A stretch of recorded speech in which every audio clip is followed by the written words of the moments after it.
Welcome to Zenith academy. मैं विकास Zenith academy पे आप लोगों का सभी का हार्दिक स्वागत करता हूं। अब हमारा धीरे धीरे परिवार बड़ा होता चला जा रहा है। ये सब लोग आपकी ही मेहनत है कि मैं आपके दम पर ही आगे तो बढ़ रहा हूं और आप लगातार वीडियो देख रहे हैं। मुझे लग रहा है कि आप लगातार वीडियो देख रहे हैं और नोट्स बना रहे हैं। जी हाँ, बिल्कुल, आप अच्छे अच्छे सुंदर सुंदर राइटिंग में नोट्स बनाते जाएं। आने वाले समय में आपके लिए बहुत सारी ढेर सारी खुशियां आने वाली हैं और आपके लिए नई भर्तियों का योगदान आने वाला है। आप जल्दी से रेडी हो जाएं, क्यों भाई? रेडी नहीं होंगे तो आप कैसे हो जाएंगे? फेल हो जाएंगे। तो फेल नहीं होना है भैया, क्या होना है? पास होना है। जिन लोगों को ये लगता है कि हम नहीं हो सकते, उन लोगों की मुलाकात हमसे करा देना। हम उनको क्या कहेंगे? हम कहेंगे भैया आप पास हो सकते हैं। भैया कंप्यूटर को हम लोगों ने बनाया है, कंप्यूटर ने हमें नहीं बनाया है। तो इसका मतलब क्या है? इंसान वो कर सकता है जो उसकी सोच से भी परे है। तो हम क्या छोटा सा एग्जाम नहीं निकाल सकते? जरूर निकाल सकते हैं, क्योंकि भाई उसके लिए क्या चाहिए? हल्की सी मेहनत, सही मार्गदर्शक और सही दिशा। समझ रहे ना मेरी बात को? क्या चाहिए? सही दिशा चाहिए। जाते तो हैं बहुत से लोग अच्छी अच्छी रास्तों पर, लेकिन क्या होता है? कहीं कोई भटक जाता है, कहीं कोई भटक जाता है, कहीं कोई मिल जाता है, कहीं कोई मिल जाता है। छोड़ सबका साथ, छोड़ सबका साथ। हमको मेहनत करनी है, हमको मेहनत करनी है। अब दिखाना है दुनिया को। क्या होकर भैया? सफल होकर। तो हमको सफल होना है तो क्या है? पढ़ना पड़ेगा। आज एक और हम चैप्टर लेके आए हैं भारतीय संविधान से रिलेटेड। आपको मेरे संविधान की वीडियो अच्छी लग रही हैं, मैं जानता हूं। आप लोग बहुत प्रेरणा के साथ देख रहे हैं और अच्छे अच्छे नोट्स बना रहे हैं। देखो, मैं दावे के साथ कह रहा हूं, किसी कहीं पर भी पढ़ लेना, आपको ऐसे नोट्स मिल नहीं सकते। कैसे? जैसे मैं बनवा रहा हूं। बहुत से लोग बहुत कुछ पढ़ाते हैं, यही प्रस्तावना 3-3 4-4 दिन में पढ़ाते हैं और ढेरों क्वेश्चन ले आते हैं। लेकिन नहीं, मैं आपको वही पढ़ाऊंगा जो आपके लिए जरूरत है।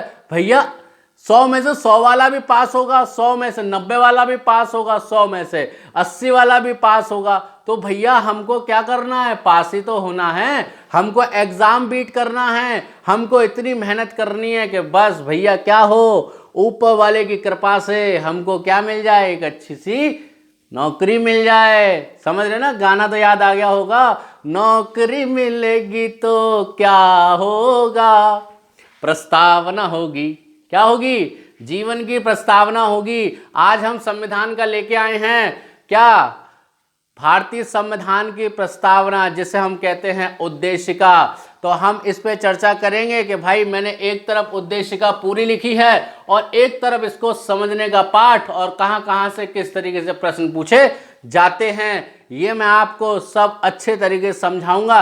प्रस्तावना रटने की आवश्यकता नहीं पड़ेगी आपको, बिल्कुल भी नहीं रटेंगे, हम अच्छे से पढ़ेंगे। तो चले स्टार्ट करें। उद्देशिका क्या है? अगर हम उद्देशिका भी करें तब भी ठीक है और प्रस्तावना करें तब भी ठीक है। जैसे हम कोई हिंदी में निबंध लिखते हैं, क्या लिखते हैं? जब कोई हम हिंदी में निबंध लिखते हैं तो उसका पहला सबसे क्या होता है? प्रस्तावना ही होती है। उसमें हमको यह दर्शाना होता है कि हम जो अंदर की बातें लिख रहे हैं वो कैसी हैं, अच्छी हैं, खराब हैं। तो वही चीज क्या है? संविधान के साथ है भैया। संविधान स्टार्ट होने से पहले क्या कही थी? उसको समझने की बात कही गई थी कि भाई हम समझ तो लें कि भाई हमारा संविधान में आखिर कौन कौन सी ऐसी चीज दी गई हैं जिससे क्या हो, ये संबंधित बातें आपको समझ में आ सकें। अंदर की बातों को समझने से पहले बाहर का नजरिया तो जानना पड़ेगा। दुश्मन के घर में वार करने से पहले बाहरी क्षेत्रफल का अंदाजा लगाना पड़ेगा भाई, कि उसकी ताकत कितनी है। और कभी अपने दुश्मन को नजरअंदाज मत करना, क्योंकि हर दुश्मन कमजोर नहीं होता। समझ रहे ना मेरी बात को? तो उसी तरीके से क्या थी? प्रस्तावना थी कि भाई संविधान अगर है और उसमें सबको दिया गया है कुछ ना कुछ, तो भाई पहले हम जान तो लें कि संविधान की आखिर प्रस्तावना है क्या।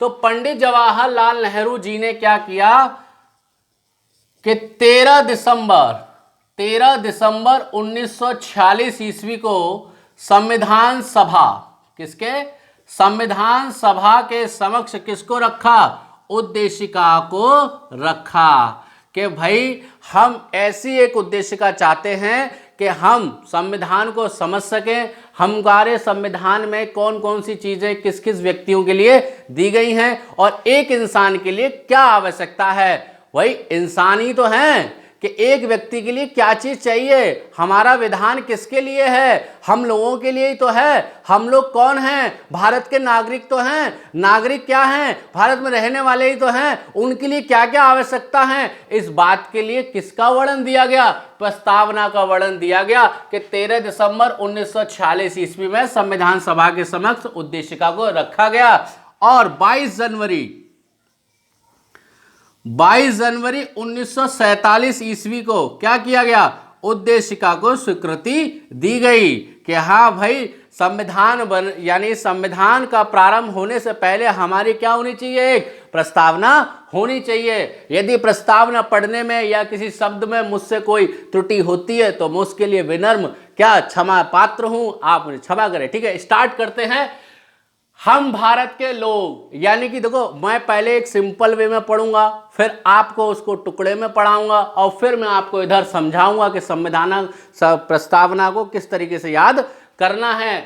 जैसे हम भारत के लोग, ठीक है, भारत को एक संपूर्ण प्रभुत्व संपन्न समाजवादी धर्म पंथ निरपेक्ष लोकतंत्रात्मक गणराज्य बनाने के लिए तथा समस्त नागरिकों, ठीक है, ये बात किससे कही जा रही है, नागरिकों से कही जा रही है। कहां के, भारत के। भारत में कौन है, हम भारत के लोग हैं। भैया भारत के नागरिकों के लिए क्या बताया गया है कि हम कैसे हैं, हमको भारत कैसे बनाना है, तो संपूर्ण प्रभुत्व संपन्न, ठीक, दूसरा समाजवादी, तीसरा पंथ निरपेक्ष, चौथा लोकतंत्रात्मक, फिर गणराज्य बनाने के लिए तथा समस्त नागरिकों। इतना समझ में आया। यानी कि भारत के जो लोग हैं उन लोग यानी सब मिलकर किस चीज का उद्धार करेंगे, यानी बनाएंगे, तो संपूर्ण प्रभुत्व संपन्न समाजवादी धर्मनिरपेक्ष लोकतंत्रात्मक गणराज्य बनाने के लिए समस्त नागरिकों का क्या करेंगे, योगदान लेंगे। इतना बात समझ में आया। तो मैं आपको शब्द का अर्थ भी बताऊंगा, ठीक है, ये मैंने आपको अलग अलग पार्ट में इसीलिए रखा है। ठीक है, अब हम भारत में अंदर आ गए, भारत में क्या गए, अंदर आ गए। हमने क्या किया, एक संपूर्ण बनाया, संपूर्ण प्रभुत्व बनाया, समाजवाद धर्मनिरपेक्ष लोकतांत्रिक गणराज्य बना लिया। अब हम क्या करेंगे प्रत्येक व्यक्ति के लिए, भैया सामाजिक आर्थिक राजनीतिक क्या देंगे, न्याय देंगे। क्या देंगे, न्याय। कितने क्षेत्रों में देंगे, 3 क्षेत्रों में देंगे। कितने क्षेत्रों में, 3 क्षेत्रों में। क्या, सामाजिक आर्थिक और राजनीतिक। इतना पॉइंट क्लियर ना। न्याय कितने क्षेत्रों में मिलेगा भारत के नागरिकों के लिए, भैया सामाजिक आर्थिक और राजनीतिक में मिलेगा। फिर जब हमको न्याय मिल गया तो हमको क्या चाहिए, भारत में रहने के लिए एक व्यक्ति के लिए क्या चाहिए, विचार, अभिव्यक्ति, विश्वास और धर्म। क्या चाहिए, धर्म। ठीक है, अब विचार मिल गया, अभिवृद्धि मिल गई, विश्वास मिल गया और हमको धर्म मिल गया। फिर उसके बाद में हमको क्या चाहिए, अब जब ये चीजें मिल गई हैं तो इनके लिए कुछ ना कुछ तो करना पड़ेगा ना। कोई भेदभाव ना करे, कोई हमको पकड़ ना ले, कोई हमको गिरफ्तार ना कर ले, कोई हमसे विरोध ना कर दे। तो उसके लिए क्या, उपासना की स्वतंत्रता, प्रतिष्ठा और अवसर की समता प्राप्त कराने के लिए भैया क्या क्या हो रहा है, यानी विचार, अभिवृद्धि, विश्वास और धर्म। ठीक है, धर्म और उपासना की स्वतंत्रता, प्रतिष्ठा और अवसर में समता होनी चाहिए। यानी इन सब में क्या मिलनी चाहिए, व्यक्ति को समता मिलनी चाहिए। अवसर में क्या मिलनी चाहिए, समता, यानी कि इक्वलिटी मिलनी चाहिए। क्या मिलनी चाहिए, इक्वलिटी। क्या मिलनी चाहिए, इक्वलिटी। ठीक है, फिर प्राप्त करने के लिए, इतना समझ में आ गया। अब जब ये सारी चीजें मिल गई तथा उन सब में यानी इन सब में व्यक्ति की गरिमा, राष्ट्र की एकता और अखंडता सुनिश्चित करने वाली बंधुता बढ़ाने के लिए दृढ़ संकल्प होकर, बस यहीं रोक देंगे, यहीं हम रुक जाएंगे, फिर दोबारा समझेंगे। कह रहा है कि सामाजिक आर्थिक राजनीतिक कितने क्षेत्रों में, कितने, न्याय कितने क्षेत्रों में, 3 क्षेत्रों। फिर कह रहा है विचार, अभिव्यक्ति, विश्वास, धर्म और उपासना की स्वतंत्रता, प्रतिष्ठा और अवसर की क्या मिलनी चाहिए? समता मिलनी चाहिए। कैसी मिलनी चाहिए? हम लोगों को समता मिलनी चाहिए।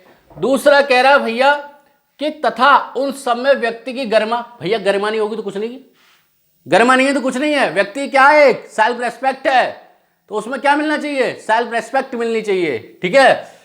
राष्ट्र की एकता, भैया राष्ट्र की एकता बनाए रखेंगे तभी तो हम ताकतवर बनेंगे। बंद मुट्ठी, कैसा? बंद मुट्ठी। अंगूरों की देखिए ना, अंगूरों की हालत क्या हो जाती है। गुच्छे में बंधे हुए अंगूरों की कीमत अधिक होती है तथा बिखरे हुए अंगूरों की कीमत नहीं होती। माला माला तभी कहलाती है जब माला से एक दूसरे की गांठ जुड़ी हो, और गांठ टूट गई, मोती बिखर गए, तो माला माला नहीं रही, वो क्या बन गए? मोती बन गए। फिर से क्या बन गए? मोती बन गए। उसी तरीके से हमें राष्ट्र की एकता बनाए रखनी है, उसे अखंडता, अखंडता नहीं, तोड़ना नहीं, खंड खंड नहीं करना, एक अखंडता रखनी है। ठीक है। सुनिश्चित करने के लिए, बंधुता को बढ़ाने के लिए भैया, यानी कि बंधुता हम नहीं हिलेंगे। कोई आ जाए, कोई तोड़ने वाला आ जाए, हम नहीं टूटेंगे। फिर दृढ़ संकल्प होकर, इतना समझ में आया?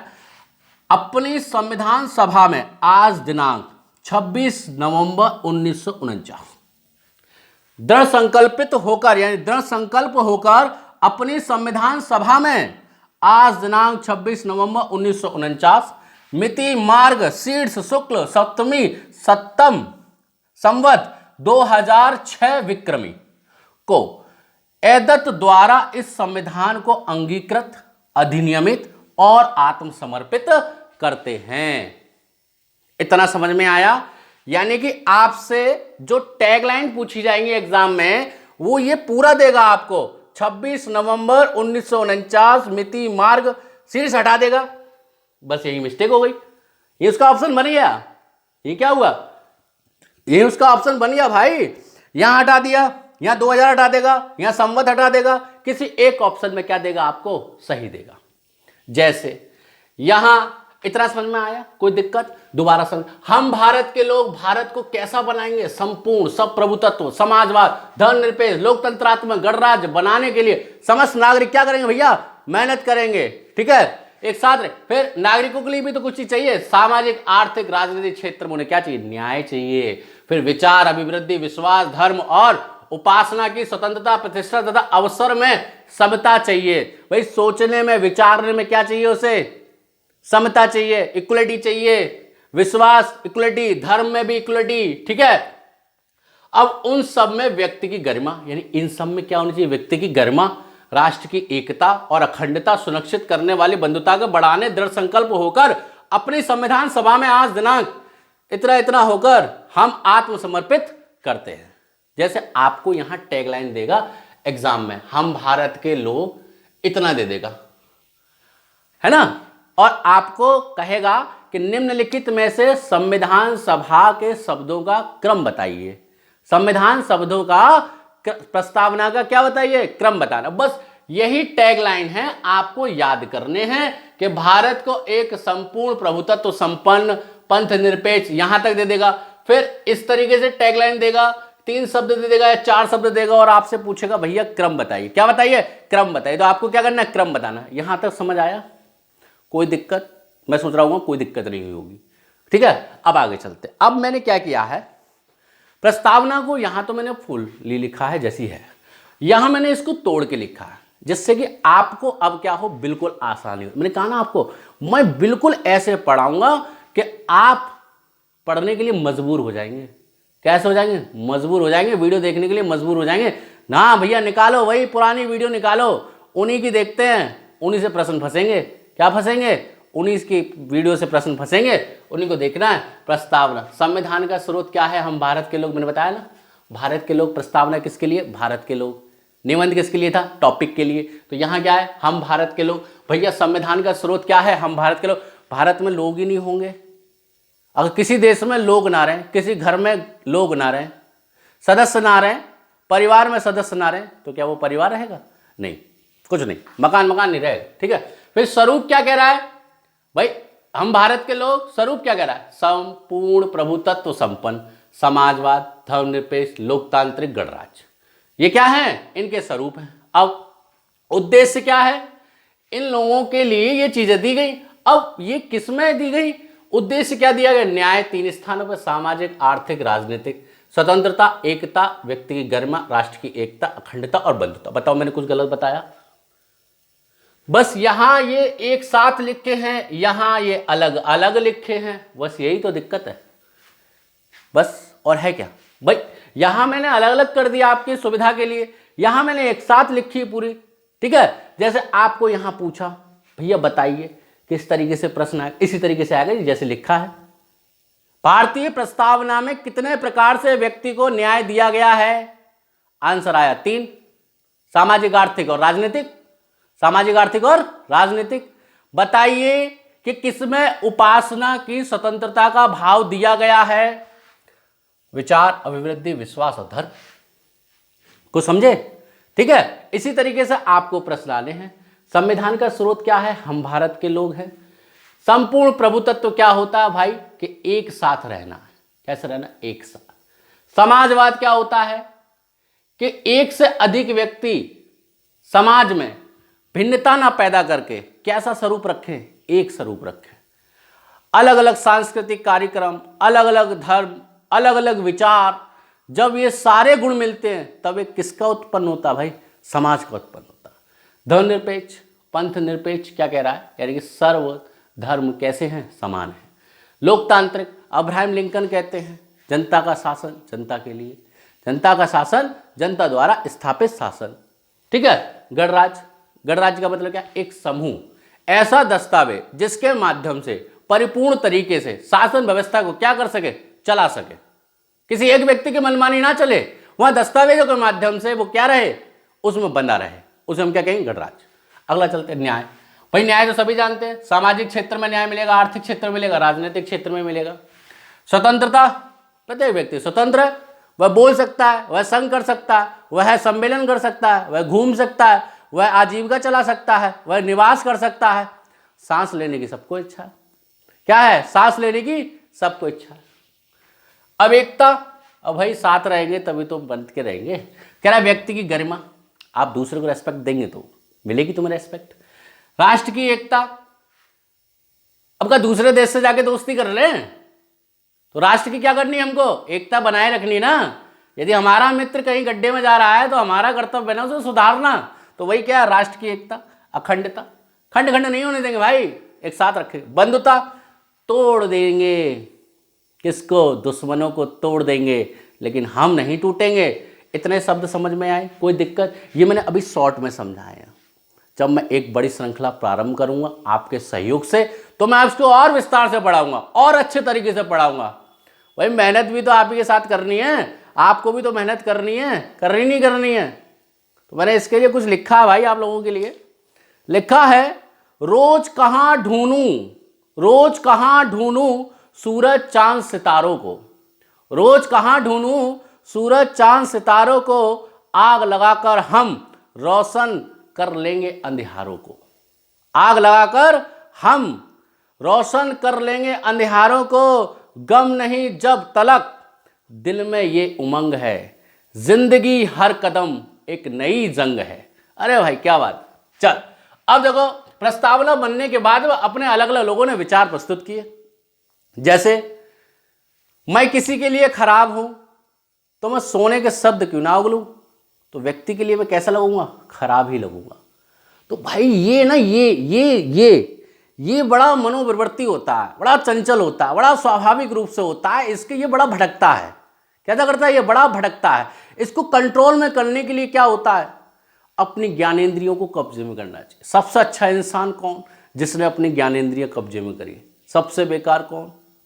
समझ जाओ, ठीक है। जैसे संविधान लागू होने के बाद, संविधान पढ़ने के बाद, संविधान को समझने के बाद भाई लोग ऐसा होता है जैसे जिसका शासन काल होता है भैया वो वैसी बात ना करेगा, वो वैसी बात ना करेगा, उसे वैसा ही ना चाहिए।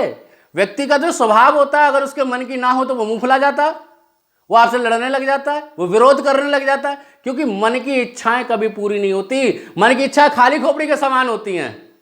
मन की इच्छा कैसी है? खाली खोपड़ी के समान। वैसे ही क्या है? संविधान है, आपको अच्छे के लिए अच्छा है, बुरे के लिए बुरा है, अच्छे के लिए अच्छा है, बुरे के लिए बुरा है। ठीक है, आगे चलते हैं। अब NA पालकी वाला ने कहा भाई कि संविधान की जो प्रस्तावना है वो केवल क्या एक परिचय पत्र है, कि संविधान के अंदर की बातों को समझने के लिए हमको क्या करना पड़ेगा, पहले प्रस्तावना पढ़नी पड़ेगी। उसके लिए उन्होंने कहा भाई ये क्या है, एक परिचय पत्र मात्र है। क्या है, परिचय पत्र मात्र है। अल्लादी कृष्ण स्वामी अय्यर, ये तो स्वामी अय्यर, अल्लादी कृष्ण स्वामी अय्यर जी कहते हैं कि दीर्घकालीन सपनों का विचार है। क्या है, दीर्घकालीन सपनों का विचार है। इन्होंने कहा आगे तक की, यानी व्यक्ति कल्पना तक की क्या है, सोच का विचार है, बहुत बड़ा है, आपकी सोच से परे है। आगे चलते, पंडित ठाकुर दास भार्गव जी कहते हैं, पंडित ठाकुर दास भार्गव जी कहते हैं संविधान की आत्मा तथा पूंजी है। संविधान की क्या है, आत्मा तथा पूंजी है। भैया देखो, नागरिकों के लिए सब कुछ देने का प्रयास किया है, एक व्यक्ति के लिए जितनी आवश्यकताएं होनी चाहिए वो सब देने का प्रयास किया है। आगे चलते हैं। KM मुंशी के द्वारा कहा गया कि यह राजनीतिक जनपत्री है। कैसी है, राजनीतिक जनपत्री है। तो शादी से पहले दिखाई जाती है ना जनपत्री, जीवन यापन करने से पहले क्या जनपत्री दिखाई जाती है। 36 के 36 गुण नहीं मिलते कभी, ध्यान रखना, झगड़ा बहुत होता है। KM मुंशी ने क्या कहा, राजनीतिक जनपत्री है। इतना समझ में आया, फिर दोबारा रिकॉल कर लेते। NA पालकी वाला ने कहा यह परिचय पत्र है। अल्लादी कृष्ण स्वामी अय्यर ने कहा यह दीर्घकालीन सपनों का विचार है। आगे चलते, पंडित ठाकुर दास भार्गव ने कहा कि संविधान की आत्मा तथा पूंजी है। फिर कहा KM मुंशी ने कहा यह राजनीतिक जनपत्री है। अब आपका आएगा कि भैया 368 के आधार पर क्या संविधान की प्रस्तावना में संशोधन कर सकते हैं? बहुत विवादित प्रश्न है, बनता भी है, आता भी एग्जाम में। तो अलग अलग न्यायालयों ने उसने अलग अलग वर्णन दिया। जैसे सर्वोच्च न्यायालय की बात करेंगे तो भैया केशवानंद भारती का आता है, एक बेरुवारी का आता है। किसका आता है? एक केशवानंद भारती से प्रश्न पूछा जाता है, एक बेरुवारी से पूछा जाता है। तो केशवानंद भारती से क्या कहता है और बेरुवारी क्या कहता है? 1960 ईस्वी बेरुवारी ने कहा कि उद्देशिका किसका, प्रस्तावना का अंग नहीं है, प्रस्तावना का अंग नहीं है, केवल उसके आशय समझने के लिए क्या है, एक विषय वस्तु है। यानी कि संविधान को समझने के लिए क्या है, एक विषय वस्तु है। वहीं पलटकर किसने, केशवानंद भारती ने कहा क्या है, उद्देश्य का अभिन्न अंग है। उद्देश्य का क्या है, संविधान का अभिन्न अंग है। हम उसमें संशोधन तो कर सकते हैं लेकिन उसके मूल ढांचे को परिवर्तित नहीं कर सकते, उसके मूल ढांचे को परिवर्तित नहीं कर सकते। और क्या कहा उन्होंने कि यह न्याय योग्य नहीं है, यह न्याय योग्य नहीं है। कहने का मतलब यह कि इसके आधार पर हम न्याय नहीं दे सकते। हम न्याय किसके आधार पर देंगे, संविधान के आधार पर देंगे, प्रस्तावना के आधार पर नहीं देंगे ना। तो केशवानंद भारती ने कहा कि उद्देश्य का क्या है, अभिन्न अंग है, इसके मूल ढांचा में अपरिवर्तित रहते हुए हम क्या कर सकते हैं, प्रस्तावना में संशोधन कर सकते हैं, लेकिन इसके आधार पर हम न्याय नहीं दे सकते, इसके आधार पर हम न्याय नहीं दे सकते। इतना समझ में आएगा। तो केशवानंद भारती केस कब हुआ? 1973 ईस्वी में। बेरुवारी कब हुआ? 1960 ईस्वी। प्रश्न कैसे पूछा जाए? अब आपके मन में यही चल रहा है, सर बताओ प्रश्न कैसे आएंगे? प्रश्न आएगा कि किसने, किसके द्वारा कहा गया कि उद्देश्य का संविधान का भाग नहीं है? तो बेरुवारी 1960। अगला है, किसके द्वारा कहा गया कि उद्देश्य का संविधान का भाग है? केशवानंद भारती। क्या समस्या नहीं, मतलब समस्या क्या है? कोई समस्या नहीं। भारती देखो लगा दो भारत पे, बेरुवारी देखो विरोध कर दो, क्या दिक्कत? समझ, टेक्निक से समझो, टेक्निक से, ठीक है। आगे चलते, संविधान की प्रस्तावना में अब तक एक बार संशोधन किया जा चुका है। प्रश्न कई बार पूछा जाता है, पुलिस में भी कई बार आया है कि भैया के संविधान की प्रस्तावना अब तक कितने संशोधन किए जा चुके हैं? तो भाई साहब केवल मात्र एक बार संशोधन किया जा चुका है, 42वें संविधान संशोधन 1976 में। उसके अंतर्गत 3 शब्द जोड़े गए, समाजवादी, पंथ निरपेक्षता, अखंडता। तो भारतीय प्रस्तावना में कितने संशोधन हुए? 1। अब तक कितने संशोधन? 1। कब हुआ? 42वें संविधान संशोधन 1976 में हुआ। भारतीय संविधान में कितनी, प्रस्तावना में कितने शब्द जोड़े गए? 3 शब्द जोड़े गए, समाजवादी, पंथ निरपेक्ष और अखंडता। बताइए कि आपको प्रस्तावना में कोई समस्या? कहीं से भी कोई सा भी प्रश्न आएगा आपका बाहर नहीं जा सकता, गारंटी है। आप पढ़ते रहें, नोट्स बनाएं, धैर्य बनाए रखें। देखो हर चीज धीरे धीरे होती है।